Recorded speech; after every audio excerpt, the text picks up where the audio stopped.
Every time we start this podcast, we're going to be greeting you in the name of peace. Peace be upon you. Peace be unto you. Shalom, kurula, uktula, salam alaikum, khoto. Wherever you are from, whichever part of the world you're from, well, whatever peace means to you, and however you translate it in your language, may that reside in your heart, in your mind, and in your soul. My name is Mvangeli Nzuza. Welcome to Let My People Go. That's the name of the podcast. Last episode, which was the first episode, I couldn't really say welcome to yada yada yada because the name was only unveiled. It only came to me on the day of the launch on September 11. I did not have a name. It had been over 2 months planning, this kind of work and this journey, but the name had not come for me, and I had to pray for it, and it came on the day. So Let My People Go. Subscribe, hit like, and hit the notification. Only on YouTube for now. Now that song, Iti no Mungangulala Ngegwathola Mangama, loosely translated in English, even if you kill me, you cannot get my power. You cannot steal my power. You cannot take my power. And then obviously Uktula means peace. And then she says, Gumnandu Khlala ngokuthula ezweni. It is beautiful to live in peace on earth. When she says no mungangibulala ngeke wathola amandla, it reminds me of something that a lot of people have been talking about in the past, let's say maybe 5-6 years in South Africa, but it's been happening for centuries. Ukuthwala. I don't know what is ukuthwala in English, but it's basically sorcery or witchcraft. But here's the thing, before we get into this conversation, the thing with witchcraft, when I say the word witchcraft, the first thing that comes into a person's mind, at least my mind, let me just be open and honest about my bias. When I hear the word witchcraft, first thing that comes into my mind is probably my history, my background, more particularly black people. When you say witchcraft, it's hardly anyone. Like a white person doesn't come to my mind, an Indian, Asian person doesn't come into my mind. But the truth of the matter is that people from all walks of life, from all creeds, from all over the world, have been known to practice witchcraft. I think it was even in the 12th century where in Salem, witches were getting burnt. And these were obviously white people getting burnt by white people.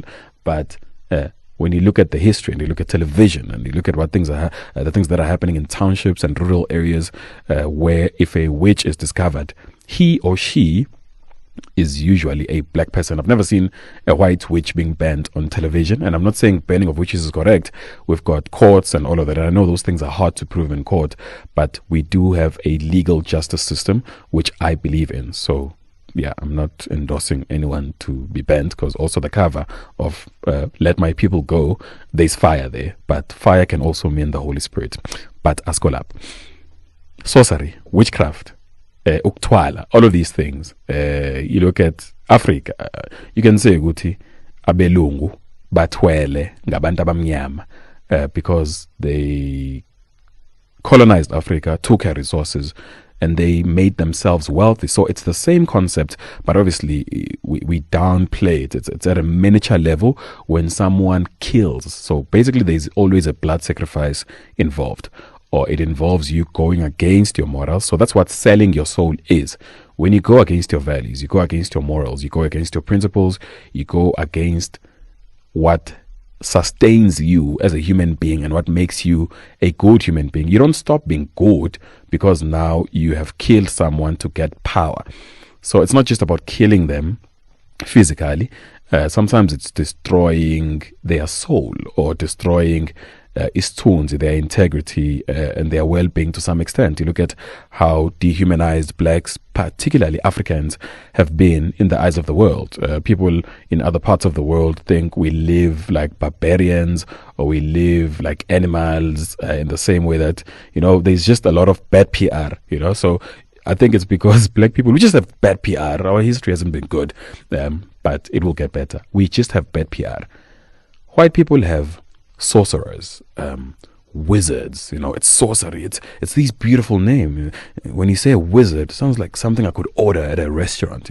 Sorcery sounds like, I don't know, a car, a luxurious car. It sounds very fancy, doesn't it? But it's all the same thing. I was talking to someone jokingly, but I'm not sure how far this joke goes, and I said, unfortunately, or fortunately for me, it's just that at this point in time, I'm in a very stable relationship. But if I was still dating and I met a woman that I liked, the first thing I'd do is ask for her passport just to see where she's been in the world, or maybe go through the social media. If I see Dubai, a stamp from Dubai on that passport, there is no way you and I are dating. It's a preference. Some people like to date people with cars, with money, who are stable, who are secure, who are tall, who are dark, who are this, that. We all have a preference. Personally, if you've been to Dubai, I'm not dating you. There's no way. Here's why. Not everyone who goes to Dubai is going to do nonsense. However, not everyone who goes to Las Vegas is there for a church sermon. That's the bottom line. Of course, these places have got PR.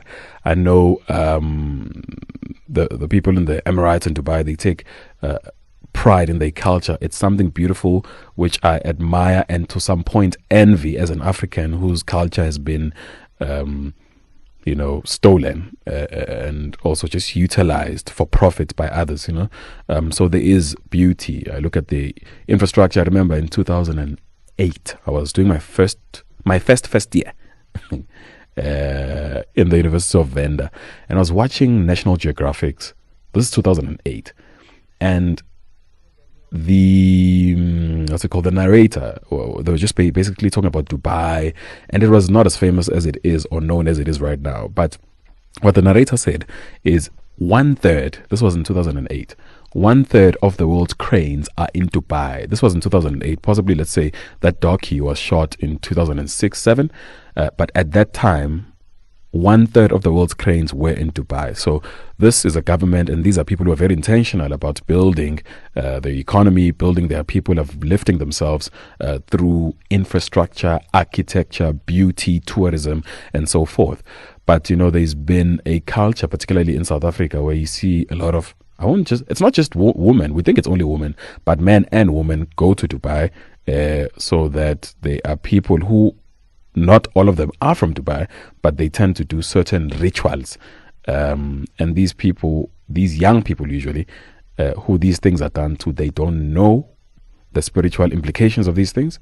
They don't know what these things mean. They don't know the devastating medium to long-term effects that these things could have on their person, and how these things can transform them. We've heard of a lot of things. I've never seen any of these things. I don't know, but angeke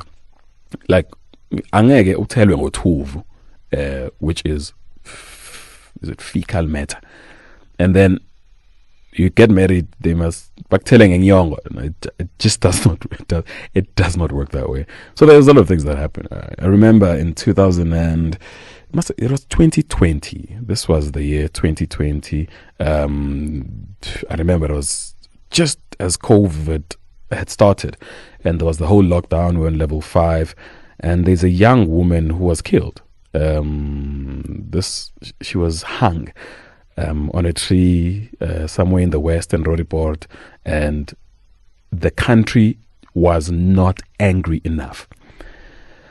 The country was not angry enough. Her name was Tshegofatso Pule. She passed on the 22nd of June. Actually it was the 8th of June. 22nd of June, something else happened. The reason why these dates are in my head is because they somehow connected. So let me start with Tshegofatso Pule, who was stabbed on her left breast, and then she was 8 months pregnant. She was in her 3rd trimester of pregnancy. She was stabbed, and then she was hung on a tree. Now when you hear just those 3 things, pregnant, 8 months, hung, stabbed, we know these things. I don't need a court of law to tell me what is happening. That is a ritual. That is a blood sacrifice, uktwala. The same month, this is now 13 days later, on the 22nd of June 2020, Zenande Mfenyane, who's an actress, we know her. I think she got introduced to us, at least mainstream, on Generations. She was Noluntu, and then she was introduced to us as well on The Queen. Great actress, someone that I look up to in terms of how she conducts herself, how she takes pride in herself, in her culture, and in her art. She was dragged on Twitter. There was a hashtag that said #Zenande must fall. She was in her 3rd trimester as well of pregnancy.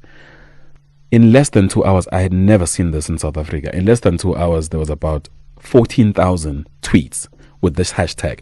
It has never happened. It had never happened until that time. Maybe now, yeah. But I had never seen a hashtag where someone must fall reaching 14,000 mentions in less than 2 hours. So I get onto Twitter. Now, at that time, I was doing traffic on the Drive Time show with Thabiso Tima. So there's a segment where we just, as the traffic reporter, I must look at the Twitter trends and then talk about them. And that day, I asked not to speak about this because it got me emotional, because I know these things. I'd gone through an experience where an ex-girlfriend of mine was pregnant, and she was being hunted down literally by a man who were trying to do these things. So I understand the spiritual world, even though the news might report a certain way. I understand the spiritual implications of these things. I understand that these things are meant to take power because they are men who love money. Essentially, these things are about money. Whoever kills for power and money. No one kills for fun. No one kills because they just felt like killing. That's when a court would usually look at your case as a mental case more than a criminal case, where it means you need help. But the thing is, we do need help. That's why in the first episode, I said as a country, we need to pray. First episode was about kids. We need to pray for the kids. This time, we need to pray for men who love money more particularly. There's nothing wrong with money. The love of money is the root of all evil. It's not that money is the root of all evil. The love for money is the root of all evil. So I got on the radio and I said, I'm not talking about these trends, but let me tell these people something. You don't do that. And I had to connect these incidents.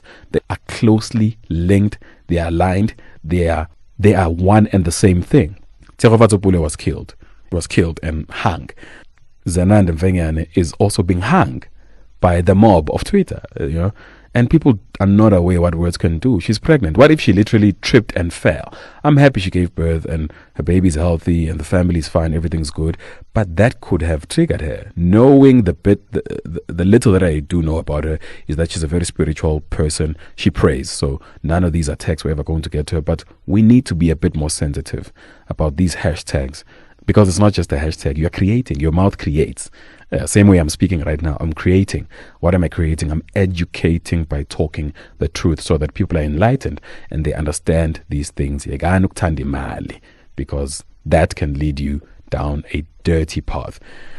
April 28, 2017, Karabo Mokoena is killed as well. She's killed by a guy, actually. So let's go to Tshegofatso Pule was killed by Dutugo Shoba. Sandile Manzo is the guy who killed Karabo Mokoena. Sandile, he got 32 years in prison for stabbing Karabo, and 60% of her internal organs were missing. Now, when you see those kind of stats and that kind of information, it tells you it's blood sacrifice. It's uktwala. These people just want money. And if you look at the connection between these two men, these are men who work with something that has got to do with money. So one was working at the JSE, Johannesburg Stock Exchange, as an IT analyst. The other is a forex trader. Forex, I don't know. I was telling someone who trades in forex, and I was saying, I don't know anything about forex. I don't know anything about the people by forex. I get it. It's cryptocurrency. That's where the world is moving. It's good for you. I'm very happy for you. However, you guys have got very bad PR. Same way I was saying, witchcraft, sorcery, bad PR. Just work on your PR, because you look at these guys who go with flashy cars and they're spending all of this money. I don't know anyone who goes to church with forex and donates their time. Why are all of you guys taking pictures on Instagram? It's a soft life. It's a nice life. Why aren't you showing the hard work? Why aren't you showing your life before you got there? And this guy I was talking to admitted that, you know what, you are correct. Perhaps I am the one who's got the responsibility to change mindsets and the image, and that was a constructive conversation that we had. But follow the money. There's always this trail of money that you see. I mean, you look at things like Halloween, where I remember going to Bloemfontein. I went to the Makufe Festival. This was probably 2000. First time I went was 2006. And there were these horns that had just gotten into the entertainment space, into the lifestyle space, where if you go to a club or a concert, people have got these. They were either red or blue, but they used to light up because obviously this is the nightlife. 2006. In my mind, I asked myself a question. because we had always been told that the devil or Satan has got horns, and I, for one, I believe that, right? And I'm seeing all of these horns here. And then I had a question. I'm like, so for real, what we've been told, because it's not a myth, the devil does have horns. He appears in many forms. He's a shapeshifter. So if he appeared in horns that were lighting in blue or red amongst thousands of these people who also have horns, it means I would not be able to identify him or her, right? So it's the same. There are these things that have become very normal in society.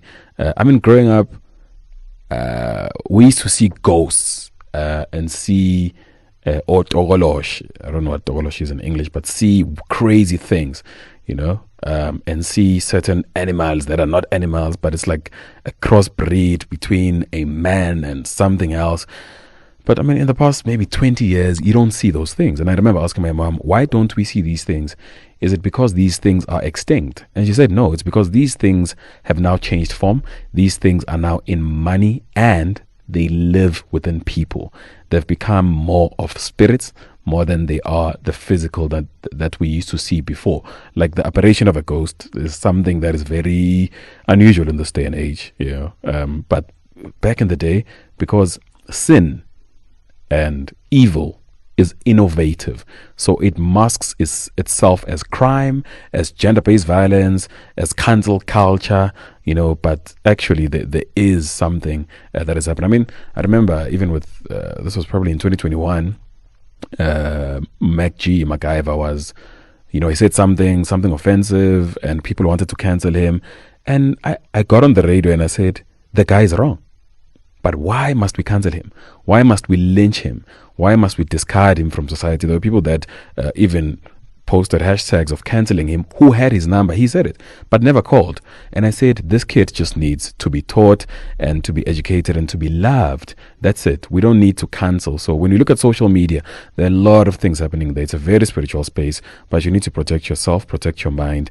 But above all, be sensitive and don't love money. Love work. Love yourself, love God, love your neighbor. Don't love money, because if you love money, you won't have a prize. And money does not end. Bob Marley once said, numbers are infinite. Numbers never end. So if money is your thing, it will never end. I remember growing up, in closing, there were these kids that used to say, mina mangawini lotto, nganikafulela ngamathe nonke, nginikeza ama 20,000. Kids would just say that if they won the lotto, they'd spit on all of us and give us 20,000 rands for our pain and suffering. And I'd always be like, why ngasnika ama 20,000? That's simple. Give us 20,000 because we are your brothers and sisters. You love us.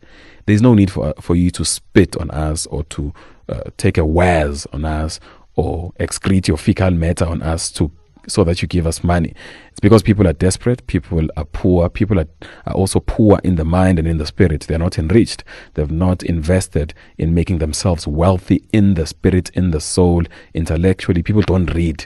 They read statuses and watch entertainment. They don't engage with content that has got context. See you on episode 3. Thank you so much. This is Let My People Go. My name is Mvangeli Nzuza.